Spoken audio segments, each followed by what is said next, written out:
శంకర్ ఇక్కడికి తీసుకొచ్చావు? మనం మాట్లాడేది ఎవరు వినకూడదనే నిన్ను ఇక్కడికి తీసుకొచ్చాను.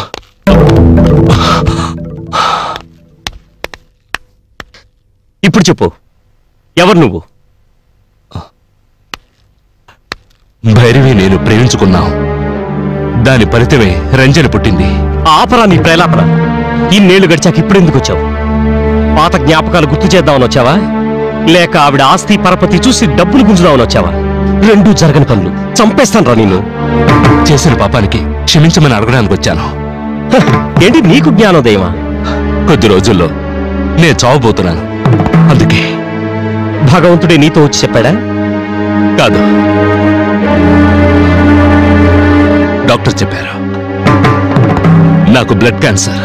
నో, ఆవిడ్ని కలవడానికి నేను ఎప్పటికీ సమ్మతించను. అసలు మా ఇద్దరి మధ్య నువ్వెవరు తమ్ముడు? నేను మాత్రం నీ తమ్ముడిని కాను. నీ స్థానాన్ని దక్కించుకోబోయేవాణ్ణి, జీవితాన్నిచ్చే భర్తని. త్వరలోనే పెళ్లి జరగబోతోంది. ఈ పెళ్లికి భైరవి ఒప్పుకుందా? Why not? పెళ్లి పత్రిక చూపెట్టమంటావా ఆధారం కింద?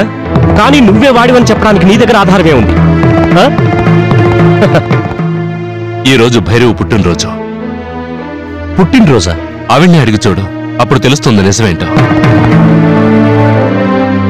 All right. కానీ సంతోషంగా ఉన్న మా ఇద్దరి మధ్య నువ్వు జొరబడితే ఇంతకంటే కఠినంగా ఉంటాను. భైరవి ఇప్పుడు నిజంగానే సంతోషంగా ఉందా?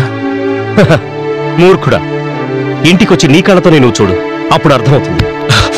కానీ నువ్వు ఆవిడ కంట పడకుండా చూసుకుంటాను.